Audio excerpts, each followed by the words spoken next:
todos y bienvenidos a la casita de Mócala. Hoy vamos a tener un nuevo video de presentación de nuestro próximo tutorial, que va a ser el primer tutorial Ragdoll de Navidad, en el que vamos a aprender a realizar esta hermosa parejita de elfos. Miren qué absolutamente divinos, cada uno con sus detalles y sus accesorios diferentes.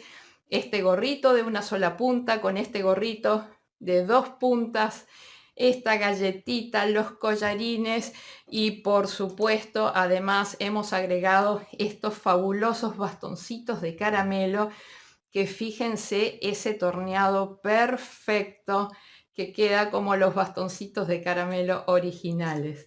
A que sí está hermoso, ¿verdad? Y bueno, por supuesto que con esos bastoncitos de caramelo lo que hemos logrado es que nuestros personajes se puedan mantener de pie por sí solos sin tener que estar apoyados en ninguna superficie vertical. ¿Qué tal, amigos? Absolutamente divinos, ¿verdad? Sí que sí.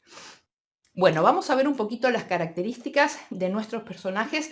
Ambos son del mismo tamaño, así que vamos a agarrar, por ejemplo, la elfita para poder ver el largo.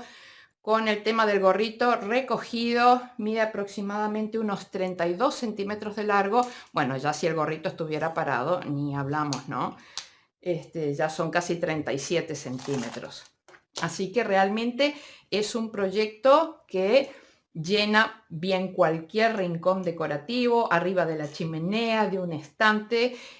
Así que va a ser realmente las delicias de grandes y de chicos. Amigos, este es un tutorial de pago. Aquí en la caja de descripción del video les voy a dejar toda la información de precio y forma de pago. La forma de pago siempre es exclusivamente a través de PayPal y vamos a contar con un precio promocional durante unos días y luego ya quedará el precio regular. Me encantaría poder contar con la presencia de todos ustedes en este tutorial magnífico porque realmente es una cosa adorable, adorable, adorable. Así que bueno, sin más, los espero allí. Chao, chao.